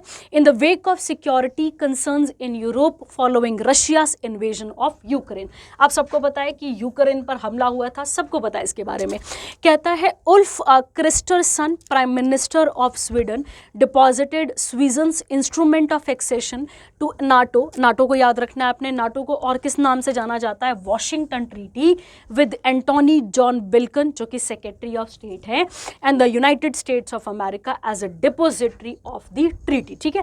तो अपने आप को बचाए रखने के लिए एक प्रकार का मिलिट्री अलायंस में किसने साइन कर दिया है? स्वीडन ने साइन कर दिया है, ठीक है। अब स्वीडन जो है वो क्या बेनिफिट ले पाएगा? यहाँ पे प्रोटेक्शन प्रोवाइड की जाएगी इसको, अगर हम बात करें यहाँ पे तो। और नाटो क्या है? तो मैंने अभी आपको बता दिया, एक मिलिट्री अलायंस है, किसके बीच में? तो ऑफ कंट्रीज फ्रॉम यूरोप से लेके नॉर्थ अमेरिका के बीच में। ऑब्जेक्टिव क्या है? कि फ्रीडम और सिक्योरिटी को बनाए रखना इसके मेंबर्स की, चाहे फिर वो पॉलिटिकल काम हो, चाहे फिर वो उसका मिलिट्री काम हो। सेक्रेटरी जनरल कौन है यहाँ पे? तो जेंस स्टोलनबर्ग, ये आप देख लेंगे। स्टैब्लिश कब हुआ था नाटो? तो 1949। उसके अलावा कितने मेंबर्स हैं इसके? 32 कंट्रीज इसकी मेंबर हैं। 30 कहाँ से आती हैं? यूरोप से, और 2 कहाँ से आती हैं? नॉर्थ अमेरिका से, ठीक है। तो ये आप इसको याद रखेंगे, ठीक है। चलिए, अच्छा एक और बात, यूरोप और नॉर्थ अमेरिका के बीच में एक वाटर बॉडी है, उस वाटर बॉडी का नाम क्या आप मुझे बताते हैं, ठीक है। चलिए आगे आता है हाँ, पेरू की नई प्राइम मिनिस्टर बनी है, उनके बारे में यहाँ पर हम बात कर लेते हैं, ठीक है। देखिए क्या लिखा है, कहता है, अब यहाँ पे इनका नाम थोड़ा पढ़ना बहुत अपने आप में टफ है ना, तो आप ओले ओले करके याद रखें, क्रीम भी आती है ना वो वाली, पता नहीं कौन सी आती है पर नाम सुना मैंने, ओले क्रीम आती है, आप वैसे याद रख लो, ठीक है। कहता है गस्तावो लीनो एंद्रियान जेन ओयाला या ओलाया was sworn in as the prime minister और president of council of ministers of the republic of Peru. Peru की अगर हम बात करते हैं तो पेरू कहाँ पर आता है, साउथ अमेरिका में हमें देखने को मिलता है। इनकी जो इनकी स्वेरिंग मतलब जो ओथ सेरेमनी है वो किसने इनकी हेड करवाई है, तो आपको याद रखना है दीना बोलुतेरो ने। और इन्होंने किसको सक्सीड करा है, तो एल्बर्टो को, किसको यहाँ पे रिप्लेस करा है, एल्बर्टो को, ठीक है। उनका कोई पॉलिटिकल स्कैंडल हो गया था जिसकी वजह से उनको यहाँ पे छोड़ना पड़ गया था, ठीक है। तो ये आपने यहाँ पर इसके बारे में क्लियर रखना है, ठीक है। चलिए उसके बाद आता है अगला इंपॉर्टेंट करंट अफेयर, इसको देख लेते हैं अगला क्या कहता है यहाँ पे, ठीक है। देखिए कहता है इंटरनेशनल वुमेंस जज डे, ठीक है। आप सबको पता है 8 मार्च को इंटरनेशनल वुमेंस डे मनाया गया, और अब हम यहाँ जो पढ़ने जा रहे हैं वो 10 मार्च को मनाया जाता है कि इंटरनेशनल डे ऑफ वुमेन जजेस। आप सबको पता है कि न्याय के क्षेत्र में औरतों का जो भागीदारी है वो कम है, ठीक है। तो यहाँ पे जेंडर इक्वालिटी को रेज करने के लिए, ताकि लीगल प्रोफेशन में भी औरतों का वर्चस्व बढ़े, उसके बारे में यहाँ पर बात की गई है। थीम क्या होगी इसकी, women in justice, women for justice, तो ये आपको याद रखना है, ठीक है। चलिए अच्छा इसके अलावा ये हो गया आपके पास यहाँ पे, ठीक है। ये आपको क्लियर रखना है यहाँ पे। और इसके साथ देखते हैं एक और चीज़ को देख लेते हैं यहाँ पे कि क्या और क्वेश्चन बन सकता है यहाँ पे, ठीक है। हाँ, अगर हम बात करें इसकी तो ये आपको क्लियर रखना है यहाँ तक, और ये आप छोड़ भी देंगे चलेगा, ठीक है। चलिए आगे आता है इसके बाद, India and EFTA signed $100 billion free trade pact, ठीक है। अब इसके बारे में बात कर लेते हैं थोड़ा सा कि क्या बोला गया है यहाँ पे, और इसके बारे में देखकर समझ लेते हैं इसको, ठीक है। क्या बात की गई है, सीधा सीधा फैक्चुअल है ये, तो इसको ज़्यादा डिटेल में नहीं भी पढ़ेंगे चलेगा। देखो क्या कहता है, इंडिया और यूरोपियन फ्री ट्रेड एसोसिएशन की बात करें तो यहाँ पे ट्रेड और इकोनॉमिक पार्टनरशिप एग्रीमेंट हुआ है, जिसकी इन्वेस्टमेंट की अगर हम बात करें तो $, कितनी, $100 बिलियन की अगर हम बात करें ओवर 15 ईयर्स। अब यहाँ पे बच्चे किसके बारे में बात की गई है, तो आपको पहले ये समझना पड़ेगा, ठीक है। देखते हैं, अगर आप सब देख पा रहे हैं यहाँ पे और अगर आप समझ पा रहे हैं तो ये किसकी फील्ड में किया गया है, तो आपको याद रखना है जो प्रोसेस्ड एग्रीकल्चर प्रोडक्ट है उसके बारे में यहाँ पर बात की जा रही है। तो आपको बस इतना सा याद रखना है, इसको लेकर कौन सी वाली बात की जा रही है, तो ये वाला इसका आंसर आ जाएगा, ठीक है।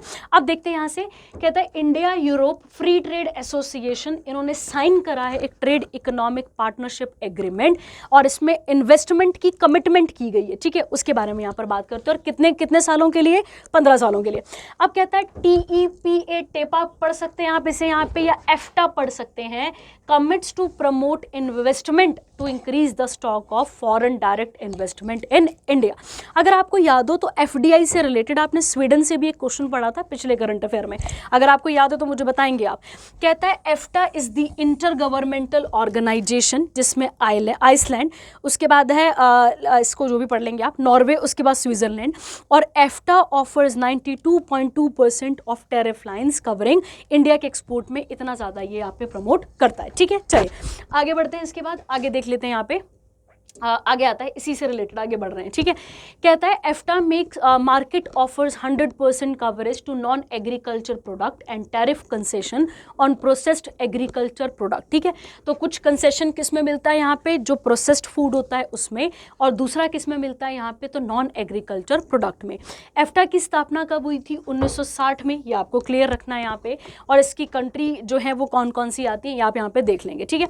एफ्टा के सेक्रेटरी जनरल कौन है यहाँ पे, तो सिरी वेस्ट मिलिंग, हेडक्वार्टर कहाँ पर आता है, जिनेवा स्विट्जरलैंड, और इसकी स्थापना कब हुई थी, 1960 में, ठीक है। चलिए अगला करंट अफेयर स्टार मार्क करने वाला है और पेपर के लिए बहुत बहुत इंपॉर्टेंट है, ठीक है। चलिए इसके बारे में बात कर लेते हैं और अच्छे से देख लेते हैं कि क्या यहाँ पे बोला जा रहा है, ठीक है। देखिए सबसे पहला तो आप अपने दिमाग में एक चीज़ क्लियर रखेंगे कि जब भी हम सिटीजनशिप की बात करते हैं, किसके बारे में बात करते हैं, सिटीजनशिप की बात करते हैं, तो ये पार्ट नंबर कौन सा आता है, पार्ट नंबर 2 आता है, और आर्टिकल नंबर 5 से 11 तक इसमें कवर किया जाता है। तो पहला फैक्चुअल क्वेश्चन तो आपने यही निकाला निकाल लिया।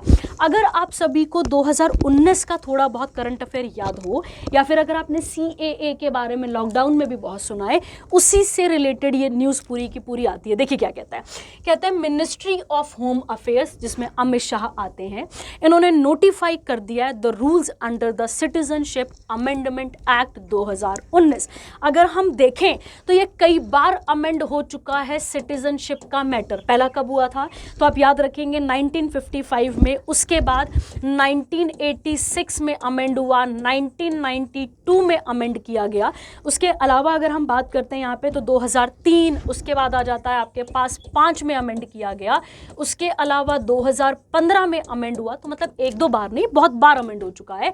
और अब जो हुआ था वो कब हुआ था, 2019 में। ठीक है, अब हमें बाकी तो नहीं याद रखना, पर हमें 2019 वाला बहुत क्लियर होना चाहिए। अब ये क्या कहता है समझते हैं इसको। देखो, कहता है this rules called the citizenship amendment rule 2024 to fast track the, अब क्या बोल रहे हैं यहाँ पे कि इस अमेंडमेंट के अंदर क्या बोला जा रहा है कि आपने जो भी 2024 वाला रूल है उसको बोला गया है कि आपने फास्ट ट्रैक करना है citizenship process for non Muslims immigrants. अब यहाँ पे ध्यान देने वाली बात है, पहली आपके पास नॉन मुस्लिम। अब नॉन मुस्लिम्स में कौन कौन आ गए, तो हिंदू आ गए, सिख आ गए, जैन आ गए, बुद्धिस्ट और पारसी और क्रिश्चियन आ गए।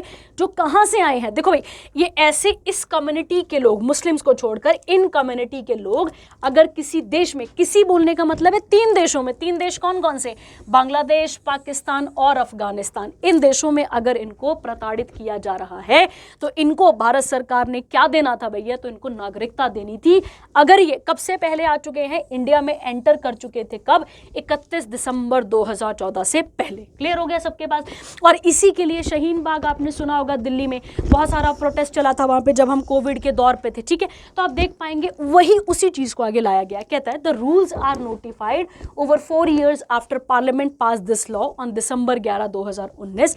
और ये 2019 वाला कब, कौन सी किसकी अमेंडमेंट है, तो 55 की। ठीक है, ये आपको याद रखना है। आगे कहता है इसके बाद this rules were enable the persons eligible under CAA 2019 to apply the grant for Indian citizenship. अगर ऐसा कोई भी व्यक्ति जो किसी भी और जगह से, किसी और जगह मतलब 3 जगह से, कौन कौन सा, बांग्लादेश, अफगानिस्तान और पाकिस्तान, अगर इनसे प्रताड़ित होकर यहाँ पर आया है और यहाँ पे रहना शुरू कर दिया है, और कब से रह रहा है यहाँ पे, तो 2014 से पहले से यहाँ पे रह रहा है, और उसके पास अगर डॉक्यूमेंट है और या फिर उसके पास कोई पासपोर्ट पड़ा है अपने किसी देश, अपने देश का, या फिर मतलब इन तीनों देशों का, या तीनों देशों का मतलब जिस देश की मैं हूं उस देश का, तो अगर मैं उनको ये शो करूंगी, मैं अपना जो भी वहां पे आपका प्रमाण पत्र है, अगर आप उसे शो करते हैं और अगर आपके डॉक्यूमेंट जेन्युइन है तो आपको क्या दिया जाएगा, यहाँ पे सिटीजनशिप दे दी जाएगी। कहता है अब ये कहाँ अप्लाई नहीं होती है, ध्यान देना है बेटा, कहाँ अप्लाई नहीं होती है। कहता है it aimed at granting Indian citizenship to certain foreigners, जिनका कहाँ पे क्या किया गया, रिलीजियस उनको प्रताड़ित किया गया है, और कहाँ पे, नेबरिंग कंट्रीज में। ठीक है, क्यों, क्योंकि भाई देखो जैसे अब वहाँ पे इस्लाम चल रहा है, तो अगर वहाँ पे हिंदू होंगे या पारसी होंगे उनको प्रताड़ित किया गया होगा, ऐसे ही वाइस वर्सा। ठीक है, आगे कहता है अब ये किन एरियाज में अप्लाई नहीं होता है, तो आपको याद रखना है सबसे पहला 6th शेड्यूल। कौन सा वाला आता है बच्चे यहाँ पे, 6th शेड्यूल की अगर हम बात करें, आपने सुना होगा कि इसमें आता है AMTM, सुना होगा आप सबने, असम, मेघालय, त्रिपुरा, मिजोरम। या आप सबने सुना होगा 6th शेड्यूल के अंदर जब आप क्या पढ़ते हैं, जब आप पॉलिटी पढ़ते हैं तो आता है AMTM, तो आपको याद रखना है असम, मेघालय, त्रिपुरा, मिजोरम, ये ट्राइबल राइट्स हैं, और सॉरी ये ट्राइबल एरियाज हैं। इसमें बोला गया है कि जो ट्राइबल पॉपुलेशन है इन एरियाज की, उनको प्रोटेक्ट किया जाएगा। तो पहला तो आपको क्लियर हो गया। और दूसरा इनर लाइन परमिट सबमिट। अब ये क्या होता है, इनर लाइन परमिट सिस्टम क्या होता है, इसके बारे में बात करते हैं। ये एक प्रकार का बच्चे एक ट्रेवल डॉक्यूमेंट होता है, जो कि अगर आप मान लो, मतलब जैसे मान लेते हैं कि जितने भी ये एरियाज हैं, अगर आप देखें इस तरीके से, तो यहाँ पे इस तरीके से हमारे इंडिया का ये ईस्टर्न हिस्सा आता है। तो अगर आप देखें तो यहाँ पे अरुणाचल प्रदेश है, उसके बाद नागालैंड आता है, इस तरीके से हमारे पास ये राज्य आते हैं। इन राज्यों की जो ट्राइबल एरियाज़ हैं, जो इनके प्रोटेक्टेड फॉरेस्ट हैं, वहाँ पर मैं और आप इस तरीके से नहीं घुस सकते हैं। तो वहाँ पर अगर हमें ट्रेवल भी करना है, चाहे 6 दिन के लिए, 6 महीनों के लिए, कितने भी टाइम के लिए अगर हमें क्या करना है, वहाँ पे जाना है, तो हमें एक परमिट लेना पड़ता है वहाँ से। और वो कौन प्रोवाइड करता है, भारत सरकार, कि भैया ठीक है आप इतने दिनों के लिए वहाँ पर जा सकते हैं, वहाँ पर जाके रह सकते हैं, और उसके बाद जो है आपको इस स्टेट पर क्या करना पड़ेगा, वहाँ से वापस आना पड़ेगा। ठीक है, तो ये उनके लिए भी एलिजिबल नहीं है, आपको यहाँ पर क्लियर रखना है। ठीक है, तो ये था आपके पास यहाँ पे कौन सा वाला, CAA, very very important current affair, paper में क्वेश्चन रह सकता है। ये करंट अफेयर हम पिछले ही हफ्ते इसे कवर कर चुके थे, मैं फिर भी आपको बता दूं, मीजल मैंने आपको बताया था, खसरा और रुबेला, ठीक है, तो स्किन रिलेटेड ये वायरस कह सकते हैं आप इसको। इसके लिए हमारी जो अम्बेसडर है, क्या नाम है इनका, श्री प्रिया रंगनाथन, जो डिप्यूटी चीफ ऑफ मिशन है embassy of India Washington DC में, उनको ये दिया गया है, ठीक है। तो ये आपको याद रखना है, हम पिछले करंट अफेयर में भी पढ़ चुके हैं, ठीक है। चलिए आगे बढ़ते हैं। इसके बाद यहाँ पे ये आप पढ़ लेंगे कौन कौन सा प्रोग्राम है और क्या है, ठीक है। चलिए आगे आता है, अग्नि 5 missile tested with MIRV technology under mission Divya शास्त्र। तो पहले तो आपको ये समझना पड़ेगा कि मिशन दिव्य शास्त्र के अंदर कौन सी वाली मिसाइल को टेस्ट किया गया, तो अग्नि 5 को क्या किया गया, टेस्ट किया गया। अब ये होता क्या है, पहले तो आप ये समझो बच्चे कि इसे बनाया किसने होगा, DRDO ने, तो हमें क्लियर हो गया। ये MIRV होता क्या है, इसको जरा सा समझ लेते हैं। MIRV क्या होता है, देखो मैं समझाती हूँ आपको इजी करके। एक्चुअली में अगर हम बात करें इसके बारे में, MIRV के बारे में, मतलब ये ऐसी मिसाइल, मतलब एक प्रकार से आप ऐसा समझ लीजिए, मिसाइल होगी आपके पास, इस मिसाइल के अंदर छोटे छोटे छोटे छोटे वॉरहेड बनाए जाते हैं, ठीक है। जैसे मतलब एक बाहर तोप और तोप के अंदर छोटी छोटी छोटी छोटी तोपें, तो मतलब यहाँ पे छोटे छोटे वॉरहेड्स बनाए जाते हैं। और जब ये मिसाइल किसी देश में, मतलब कि मान लो पाकिस्तान में गिर गई, मान लो, इमेजिन कर लो, ठीक है, मान लो ये मिसाइल हमने पाकिस्तान पे दाग दी यहाँ से, तो पाकिस्तान पे जब दागी जाएगी तो वैसे तो वो रोक सकते हैं भाई, क्योंकि उसका तो मुंह यहाँ पर है ना, रोका जा सकता है, पर ये जब वहाँ पहुँचेगी, जब ये वहाँ पे टकराएगी और खुलेगी वहाँ पे, तो इसके छोटे छोटे वॉरहेड वहाँ पे गिर जाते हैं। अब सामने वाला कंफ्यूज हो जाता है भैया कि रोकना कैसे है इसको यहाँ पे, ठीक है। तो ये उसी से रिलेटेड न्यूज़ है जो आपके लिए बहुत इंपॉर्टेंट है। देखिए क्या कहता है, और कहाँ से इसको चेक किया गया, तो आपको याद रखना है ओडिशा कोस्ट से चेक किया जाता है, आपको पता है। कहता है the flight tested was conducted as a part of India's nuclear capable mission named, जिसका नाम क्या था यहाँ पे, दिव्य शास्त्र, मतलब divine weapon. With the flight test of mission Divya Shastra, India has joined the select group of nation जिनके पास कौन सी कैपेबिलिटी है, MIRV कैपेबिलिटी है। अगर हम बात करें बेटा तो इसके बारे में पाकिस्तान तो बहुत टाइम से क्लेम करता है कि ये हमारे पास है या नहीं है, तो हमें तो उसकी पूरी की पूरी चिंता नहीं है, पर हमें अपनी चिंता ज़रूर यहाँ पर करनी है, ठीक है। तो आपको याद रखना है। और ये किसने डेवलप करी है, मैंने अभी आपको बता दिया, DRDO ने, और ये लॉन्ग रेंज मिसाइल है जो आपको यहाँ पे याद रखनी है, ठीक है। चलिए अब आता है DRDO के चेयरमैन कौन आते हैं बेटा यहाँ पे, तो सबको पता है, S कमात इनका नाम आ जाता है। और इसका हेडक्वार्टर कहाँ पर है, नई दिल्ली में। इसकी स्थापना कब की गई थी, तो आप याद रखेंगे 1958 में, ठीक है। चलिए ये बाकी आप पढ़ लेंगे, फैक्चुअल है सारा का सारा, ठीक है। चलिए आगे आता है, India defeats England to win Anthony de Mello trophy 2024। ये आप देख ही पा रहे होंगे यहाँ पे, ठीक है। और ये धर्मशाला में हुआ था, ठीक है। देख लेते हैं, इसके बारे में बात कर लेते हैं। देखिए कहता है, India men's test cricket team led by Rohit Sharma won the Anthony de Mello trophy 2024। किसको आ रहा है यहाँ पे, तो इंग्लैंड। और कैप्टन कौन आता है, बेन स्टोक्स की अगर हम बात करें, in the 5 match test series 4-1 held in 5 venues across India. कहता है, Ravichandran Ashwin played 100th test for India. ये आप देख लेंगे यहाँ पे, और कहाँ पर हुआ था ये वाला, तो धर्मशाला में। और इन्होंने क्या करा था, सेकेंड इनिंग में कितने विकेट लिए थे, 5। Ashwin is the 9th bowler and the second Indian Anil Kumble के बाद जिन्होंने to pick up 500 test wickets, ठीक है। तो ये आपको फैक्चुअल क्वेश्चन हो गया आपके पास पहला। उसके बाद आता है बुमराह की अगर हम बात करें तो वो इंडियन फास्ट बॉलर हैं टू 150 टेस्ट विकेट्स, और ये in the second test match against England achieving the feat 34 test matches. BCCI की बात करें तो अभी इसके प्रेसिडेंट कौन है, रॉजर बिनी आते हैं। हेडक्वार्टर कौन सा आता है इसका, मुंबई महाराष्ट्र हमें देखने को मिलता है। और इसकी स्थापना कब हुई थी, तो आपको याद रखना है 1928 में इसकी स्थापना की गई थी, ठीक है। चलिए आगे बढ़ता है, Panama becomes 97th member to ratify the international solar alliance. ये आप बहुत दिनों से पढ़ रहे हैं, ठीक है। सोलर अलायंस मतलब जो सूर्य की किरणें हैं उसे बचाना, उसे प्रोटेक्ट करना या उसका यूज करना, इस प्रकार से यहाँ पे देखा जा रहा है। तो अभी पनामा जो है वो क्या बना है यहाँ पे, 97th मेंबर बना है किसका, इंटरनेशनल सोलर अलायंस का, जो कि सोलर एनर्जी को बचाने की यहाँ पर बात कर रहा है। किस सेक्टर से रिलेटेड है ये? एनर्जी से। पनामा के एम्बेसडर जो कि इंडिया के लिए हैं, उनका नाम है Yasil Burillo, handed over the instrument of, instrument मतलब हो गया एक तरीके से सर्टिफिकेट, ठीक है, ratification to joint secretary Abhishek Singh, जो कि कौन है? Minister of external affair, during the meeting in New Delhi, ठीक है। अब कहता है द आईएससी की स्थापना कब हुई थी? तो पेरिस फ्रांस में हुई थी 2015 में, और किसके ज्वाइंट ये एफर्ट से हुई थी? तो इंडिया और फ्रांस, ताकि जो क्लाइमेट चेंज है उसे रोका जा सके और उसकी वजह से क्या किया जा सके, यहाँ पे सोलर एनर्जी को प्रमोट किया जा सके, ठीक है। It was कंसेप्चुअलाइज्ड on the sideline of 21st COP मतलब conference of parties the United nation framework convention on climate change. कहाँ पर हुआ था? ये 2015 में, ठीक है। इसका एम क्या है? Clean energy, sustainable environment, public transport, आप सबको पता है, आप देख सकते हैं चंडीगढ़ में बहुत सारी ये जो चल रही हैं अपने पास ग्रीन गाड़ियाँ मान सकते हैं। Deploying cost effective transformable solution through solar energy, और उसके अलावा आप यहाँ पे देख सकते हैं ये सारी बातों को, ठीक है। डायरेक्टर जनरल कौन आते हैं? डॉक्टर अजय माथुर, और इसका हेडक्वार्टर कहाँ पर आता है? गुरुग्राम, हरियाणा में इसका हेडक्वार्टर हमें देखने को मिलता है, ठीक है। चलिए, उसके बाद कहता है SIDBI secures first green climate fund project, ठीक है। ये आपको समझना है बच्चे, सीधा सीधा क्वेश्चन है यहाँ पे कि किस वो उसने करा है, तो आप यहाँ पे याद रखेंगे सिडबी ने, ठीक है। सिडबी की अगर हम बात करें तो इसने अप्रूवल दिया है सिक्योर्ड अप्रूवल फ्रॉम, इसको अप्रूवल मिला है, सॉरी, कहाँ से? ग्रीन क्लाइमेट फंड से, ताकि for its first anchored project. अब ये एंकर प्रोजेक्ट किससे एसोसिएटेड होगा कि मतलब किस क्या बात की जाए यहाँ पे? ग्रीनरी की बात की जाए तो Awaana sustainability fund value to $120 million. ASF will invest in early stage startup and micro small medium enterprises harnessing technology led innovation to spur climate solution.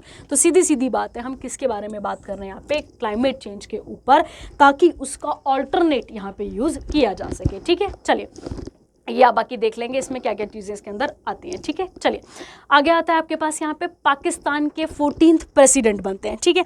ये न्यूज़ तो मुझे लगता है पेटी हो गई है अब इनकी न्यूज़, ठीक है। पाकिस्तान हम बहुत दिनों से पढ़ ही रहे हैं। कहता है आसिफ अली जरदारी, को chairman of recent left Pakistan public party, ये कौन से बने यहाँ पे? तो 14th नंबर के प्रेसिडेंट बने हैं, और किस टाइम के लिए? तो सेकेंड टाइम के। इन्होंने पहले ये 11th थे, मतलब कि 2008 से लेकर इन्होंने काम करा है सितंबर 2013 तक, बट अब ये दोबारा से बने हैं।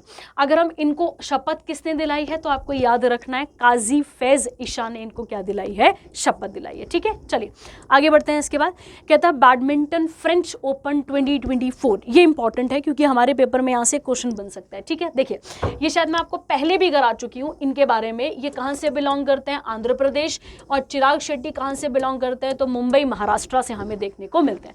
तो इन्होंने मेंस डबल की कैटेगरी में किसे हरा दिया है?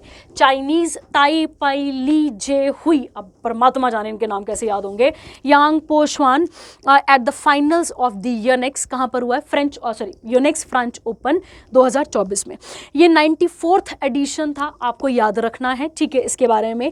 और ये हुआ कहां पर है? तो इसका नाम आता है एरिना पोर्ते दी ला चैपल, और ये कहां पर हुआ है? पेरिस, फ्रांस में हमें देखने को मिलता है। इन मेंस सिंगल शीयू की चाइना डिफीटेड कुनालवुत विति दसारन ही पढ़ेंगे अब इसको, ठीक है, दसारन, ये आप यहाँ पे देख लेंगे, ठीक है। अब आता है इन वुमेन सिंगल की बात करें हम यहाँ पे, तो किसने किसको हराया है? N she young south Korea की डिफीट एनके यामागुची जापान। उसके बाद आता है French open 2024 men's double title is the first title for the Chirag and सात्विक पेयर इन 2024, ये हमारे लिए इंपॉर्टेंट बन जाता है, ठीक है। कहता है the victory also mark the second French Open title, second BWF world tour super title, super 750 title. They are the winners in 2022 में, और रनर अप रहे थे कब? यहाँ पे 2019 में। WF की बात करें तो इसके चेयरमैन कौन आते हैं? Paul Eric होयर Larsen. हेडक्वार्टर कहाँ पर आता है? कुआलालंपुर, मलेशिया में, और इसकी स्थापना कब हुई थी? 1934 में, ठीक है। चलिए, कहता है सऊदी अरेबियन, ये तो भाई आप सबको पता है, ठीक है, ये रेसिंग वाला आप देख लेंगे। क्या लिखा है यहाँ पे? बेल्जियन डच ड्राइवर, क्या नाम है इनका? Max Verstappen, competing under the Dutch flag of red bull won the formula 1 Saudi Arabian grand prix, जो कि कहाँ पर हुआ है, जिहाद में और सऊदी अरेबिया में, ठीक है। और सेकंड कौन आए हैं, तो सर्जियो या सर्गियो ने पढ़ेंगे, पेरेज मेक्सिको के हैं, ठीक है। चलिए अगला करंट अफेयर बहुत बहुत इंपॉर्टेंट, आप सबको पता होगा और ये सबसे बड़ा झटका भी लगा था सबको कि जो हरियाणा के सीएम हैं उन्होंने क्या कर दिया, यहाँ पे उन्होंने रेजिग्नेशन दे दिया था, ठीक है। और रेजिग्नेशन क्यों दे दिया, क्योंकि सबसे पहले तो आपको समझना है कि एक्चुअली में क्या हुआ, हरियाणा में एक पॉलिटिकल क्राइसिस आया, ठीक है। हरियाणा में क्या हुआ, एक पॉलिटिकल क्राइसिस आया जिसकी वजह से इन्होंने क्या कर दिया, यहाँ से रिजाइन दे दिया। किसने रिजाइन दे दिया यहाँ पे, तो आपको याद रखना है मनोहर लाल खट्टर ने क्या कर दिया था, रिजाइन दे दिया था। और अभी नए सीएम बने हैं कौन, नायब सिंह सैनी। जब भी हम सीएम की बात करते हैं कौन सा आर्टिकल डील करता है, तो आप सबको पता है 164, और कहता है there shall be a CM, जिसे अपॉइंट कौन करेगा, गवर्नर।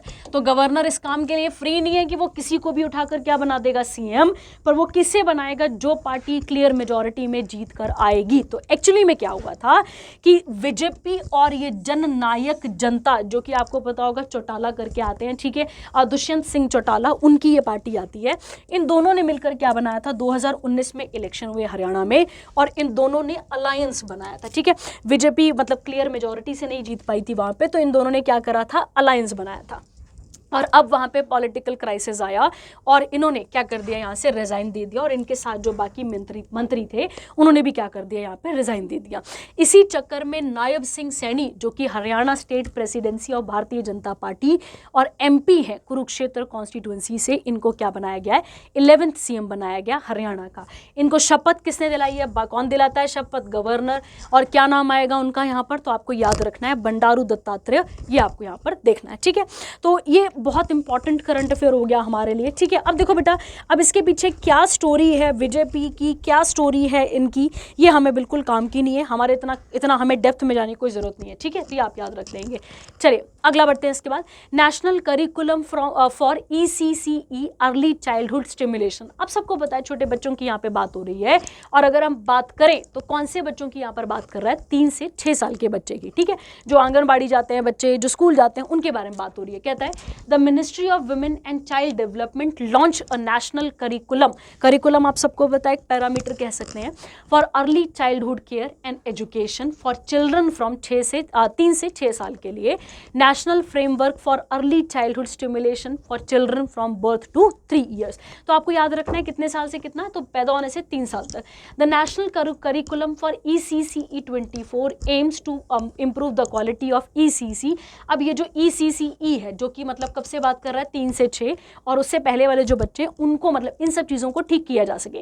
जैसे आंगनबाड़ी सेंटर की अगर हम बात करें, इसमें कॉम्पिटेंसी बेस्ड लेसन प्लान आए और एक्टिविटीज़ आए, ताकि बच्चे जैसे जो माताएं अपने बच्चों को आंगनबाड़ी में छोड़ देती हैं, उनके लिए स्पेशली ये बात यहाँ पे की जा रही है, ठीक है। कहता है the curriculum emphasis all domains of development outline in national curriculum framework. ये तो देख लेंगे आप, इसमें फिजिकल, कॉग्निटिव सारी चीज़ें आती हैं। National framework for early childhood stimulation 2024 framework empowers caregiver anganwadi worker for holistic early stimulation. Focus area की अगर हम बात करें यहाँ पे, तो क्या बोला जाएगा, 3 एक्ट के लिए प्यार करना बच्चों को, टॉक करना, प्ले एंड पॉजिटिव गाइडेंस उनको यहाँ पर देनी है, ठीक है। तो छोटी सी न्यूज़ है, आ जाएगा तो देख लेंगे, ठीक है। अच्छा, कहता है para Olympic committee of India के एक नए चेयरमैन बने हैं, ठीक है। आप कह सकते हैं उनको चेयरमैन भी कह सकते हैं, आप उन्हें प्रेसिडेंट भी कह सकते हैं, तो उनके बारे में बात कर लेते हैं। कहता है जेवलिन थ्रोअर, क्या नाम है इनका, Devendra Jhajharia was elected unopposed the president of para Olympic committee of India. अगर हम बात करें तो इनको 2 गोल्ड मेडल मिले, एक सिल्वर मेडल मिला है किसमें, पैरा ओलंपिक्स में। इनको गोल्ड मेडल कब मिला था, तो 2004 के एथेंस ग्रीन्स में और 2016 के रियो दी जनेरियो में ब्राज़ील में, ठीक है। तो ये आपको यहाँ पे याद रखना है। उसके बाद कहता है he won a silver medal कब मिला है, 2020 के टोक्यो जापान पैरा ओलंपिक्स में, ठीक है। चलिए अब आता है kidney day, important day, very very important day अगर हम बात करें इसके बारे में, ठीक है। क्योंकि देखो एक्चुअली हम सबको पता है कि जो ये किडनी है, ठीक है, इसकी प्रॉब्लम बढ़ भी जाती है वैसे तो, पर अगर हम बात करें तो इस डे के ज़रिए हम किडनी हेल्थ के ऊपर पूरी बात करेंगे, ताकि जो अगर कोई भी प्रॉब्लम आए तो उसकी अर्ली मेडिकेशन यहाँ पर शुरू हो सके, ठीक है। देखिए, तो कहता है international society of nephrology. Nephrology किसे कहते हैं, तो जब आप किडनीज़ की स्टडी करते हैं उसे कहा जाता है नेफ्रोलॉजी, ठीक है, याद रखें रखेंगे आप। और इसकी स्थापना कब की गई थी? 1960 में। ठीक है, चलिए कब मनाया जाता है ये दिवस? 14 मार्च को मनाया जाता है। उसके बाद आता है मैथमेटिक्स। मैथमेटिक्स भी हम कब मनाते हैं यहाँ पे? 14 मार्च को। आप सबको पता है फादर ऑफ इंडियन मैथमेटिक्स किसे कहा जाता है? तो याद रखना है आपने, आर्यभट्ट को कहा जाता है फादर ऑफ इंडियन मैथमेटिक्स। ठीक है, देखिए कहता है इंटरनेशनल डे ऑफ मैथमेटिक्स की अगर हम बात करें, ये 14 मार्च को मनाया जाता है ताकि मैथमेटिक्स की क्या इंपॉर्टेंस है, किस फील्ड की अगर हम यहाँ पर बात कर रहे हैं, एआई के में, उसके बाद climate change, energy, sustainable development, इन सब चीज़ों के ऊपर लाया गया है। थीम क्या है इसकी? Playing with math. तो आपको याद रखना है international mathematical union is a international non government non profit scientific organisation है जिसका काम क्या है? मैथमेटिक्स को प्रमोट करना। ठीक है, प्रेसिडेंट की बात करें तो कौन आते हैं यहाँ पे? हिराकू नाकाजीमा। और प्रेसिडेंट हेडक्वार्टर कहाँ पर है? तो बर्लिन जर्मनी में इसके हेडक्वार्टर हमें देखने को मिलते हैं। ठीक है, चलिए अगली न्यूज़ वेरी वेरी इंपॉर्टेंट हमारे लिए। ठीक है, तो एक सूरज पोर्टल चलाया गया है प्रधानमंत्री के द्वारा, जिसमें एक्चुअली में देखो, पहले तो सूरज की फुल फॉर्म समझ लो। देखो क्या क्या है, कहता है सामाजिक उत्थान। सामाजिक उत्थान मतलब सोसाइटी को ऊपर बढ़ाना एवं रोजगार अधिकृत जन कल्याण, इसके बारे में बात हो रही है। ये नेशनल पोर्टल है जिसका काम क्या है? जो सोसाइटी के मार्जिनल मतलब मिडिल क्लास जो है वर्कर्स जो लोग हैं, and sanctioned credit assistant for 1 lakh entrepreneurs from socially disadvantage section. तो ऐसे लोग जो कि सोशली कमज़ोर हैं, 1 लाख लोगों को इसमें लिया जाएगा और उनको असिस्ट किया जाएगा किसके अंदर? पीएम सूरज के स्कीम के अंदर। This portal was launch during the nation wide outreach programme for credit support of disadvantaged communities by the Minister of Social Justice and Empowerment in नई दिल्ली। ठीक है, कहता है this will be the one stop platform for disadvantaged individual to apply for monitor loan मिल सकता है, credit scheme मिल सकती है उनको यहाँ पे। ठीक है, तो किसके बारे में बात की गई है? जो मार्जिनल सेक्शन है उसके बारे में यहाँ पर बात की गई है। ठीक है, चलिए अगला आता है मिस वर्ल्ड 2024। ये आप सब देख ही रहे होंगे। ठीक है, ये जीत गई हैं। ठीक है, अब देखिए यहाँ पे क्या लिखा है, कहता है Krystyna Pyszkova from the Czech Republic won the Miss World 2024 title. याद रखना है आपको। और ये हुआ कहाँ पर है? ये इंपॉर्टेंट है। हुआ कहाँ पर है? इंडिया में। और कौन से सेंटर में हुआ था? तो Jio world convention centre Mumbai Maharashtra में ये हुआ था। अगर हम बात करें तो रनर अप कौन रही यहाँ पे? तो उनका नाम आता है यास्मीना जायतुम। और ये कहाँ की आती है? लेबनान की आती हैं। ये she is the second miss world from says Republic. पहली कौन थी? तो तताना कुछ ओरोवा मिस वर्ल्ड रही हैं 2006 में। ये 71st एडिशन था जो कि कहाँ होना था? इंडिया में। और कितने सालों के बाद? 78 ईयर्स के बाद, सॉरी 28 ईयर्स के बाद। ये पहली बार कब हुआ था? तो आपको याद रखना है 1996 में ये पहली बार हुआ था। ठीक है, तो इंडिया इसको कितने सालों के बाद होस्ट कर रही है? तो 28 सालों के बाद इसको क्या कर रही है? होस्ट कर रही है। ठीक है, और कितने कंटेस्टेंट थे यहाँ पे? कहाँ कितने देशों के कंटेस्टेंट थे? तो 112 के। सिनी सदानंद शेट्टी जो कि कर्नाटका से हैं, उन्होंने भी इंडिया को प्रेजेंट करा था किसमें? मिस वर्ल्ड प्रेग्नेंट, जो कि यह भी हुआ है। Previously she one the Femina miss India 2022 और किसको रिप्रेजेंट कर रही थी? कर्नाटका को। सिनी Shetty became one of the top 8 consistent of the 71st miss world pregnant. ठीक है, तो ये आपको याद रखना है। लास्ट न्यूज़ पे आते हैं, वर्ल्ड स्लीप डे। सबसे फेवरेट काम है ना। देखिए कहता है is annually observed across the globe on the Friday before spring वर्नल equinox. देखो बच्चे, 2 टर्म्स आती हैं ज्योग्राफी में जब आप वो पढ़ रहे होते हैं, अर्थ को पढ़ रहे होते हैं। तो एक आता है आपके पास सोलिस्टस। सोलिस्टस का मतलब ये होता है जब दिन और रात की लेंथ में डिफरेंस होता है। और इक्विनॉक्स क्या होता है? जब 12 घंटे के दिन और 12 घंटे की रात होती है तो उसे इक्विनॉक्स कहा जाता है। हमारी अर्थ में 2 इक्विनॉक्स आते हैं, समझ लेते हैं वो कौन कौन सा है। एक आता है आपके पास 21 मार्च वाला, जिसे क्या कहा जाता है? जिसे कहा जाता है स्प्रिंग और वर्नल इक्विनॉक्स। ठीक है, तो मतलब कि इसके आने से पहले, क्योंकि इसके बाद तो फिर दिन ही बढ़ जाएंगे ना सारे के सारे। ठीक है, और दूसरा इक्विनॉक्स कब आता है आपके पास? तो 23 सितंबर, जिसे कहा जाता है ऑटम इक्विनॉक्स। क्या कहा जाता है? जिसे ऑटम इक्विनॉक्स इसे यहाँ पर कहा जाता है। ठीक है, तो ये 2 इक्विनॉक्स आते हैं, 2 सोलिस्टस आते हैं। ठीक है, चलिए तो यहाँ पे क्या कहता है to prevent the sleep disorder. बेटा देखो हम तो कई बार एक्स्ट्रा भी सो लेते हैं, पर कुछ लोग ऐसे हैं जो नहीं सो पाते हैं, तो ये स्पेशली किसके बारे में आ रही है, उन लोगों के बारे में यहाँ पर बात की जा रही है। ठीक है, थीम क्या थी इसकी, sleep equity for global health, अगर हम बात करें इसके बारे में। चलिए स्लीप डे वाला हो गया आपके पास यहाँ तक। अब हम आगे बढ़ते हैं इसके बाद ऑस्कर एकेडमी अवार्ड। ठीक है, वेरी वेरी इंपॉर्टेंट, क्योंकि ये पेपर के लिए क्वेश्चन बन सकता है। ठीक है, आप सब ने ओपनहाइमर मूवी के बारे में सुना होगा, सबने सुना होगा। ठीक है, देखते हैं इसके बारे में। देखिए क्या कहते हैं, 96th एकेडमी अवार्ड था, जो कि जिसको हम ऑस्कर 2024 भी कह सकते हैं, इसे अनाउंस किया गया और हर साल यहीं से किया जाता है, Dolby theatre Ovation Hollywood Los Angeles California USA. तो ये आपको याद करना पड़ेगा यहाँ से। कहता है Oppenheimer wins 7 awards at the Oscar 2024। आप सबको पता होगा कि ओपनहाइमर की जब हम बात करते हैं तो इन्हें फादर ऑफ बॉम्ब भी कहा जाता है। ठीक है, तो आपको याद रखना है। डायरेक्टर कौन थे इसके, तो क्रिस्टोफर नोलान इसके कौन आते हैं, डायरेक्टर। एक्टर का नाम क्या था, मर्फी, आप सबने सुना होगा इनको, और बहुत सारे इंस्टाग्राम में क्लिप्स भी देखे होंगे इनके। सपोर्टिंग एक्टर कौन थे यहाँ पे, तो रॉबर्ट डाउनी थे, और फिल्म एडिटिंग किसने करी है यहाँ पे, तो जेनिफर लेम। अब ये देखिए सारे नाम इतने सारे याद नहीं हो सकते हैं आपके पास, पर आपको मूवी का नाम बहुत क्लियर रखना पड़ेगा, प्लस आपको डायरेक्टर का नाम बहुत क्लियर रखना पड़ेगा पेपर के लिए। ठीक है, ये सिनेमेटोग्राफी किसने करी थी इसकी, तो होयते वैन अब होयतेमा। एक तो नाम पढ़ना ही अपने आप में बहुत बड़ा टास्क है, अब इसे पढ़ लेंगे कि नाम क्या क्या लिखे गए हैं।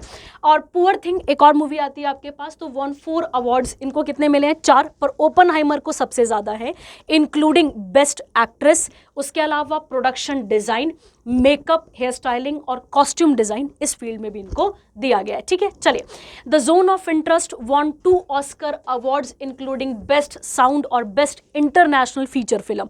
ये सब याद करने वाला है, अगर आप अपनी कॉपी पे लिखेंगे, नोट्स बनाएंगे तो याद रहेगा ये वाला। कहता है Indian art director Nitin Chandrakant Desai was remembered at the Oscars in memoriam segment which honored those who passed away on 2 अगस्त 2023 को। ठीक है, तो ये एक फैक्चुअल हो जाएगा आपके पास इंडिया की तरफ से। अगर हम बात करें यहाँ पे, तो ये एनुअली प्रोवाइड किए जाते हैं किसके द्वारा, academy of motion picture arts and science. और कब से दिए जा रहे हैं, 1929। Academy of motion pictures art and sciences के हेडक्वार्टर कहाँ पर हैं, तो वेवरली हिल्स कैलिफोर्निया यूएसए में इसके हेडक्वार्टर हमें देखने को मिलते हैं। ठीक है, तो ये हो गए आपके पास important current affair. I think आपको यहाँ तक कोई डाउट नहीं होगा, क्लियर हो गए होंगे। Thank you, have a nice day.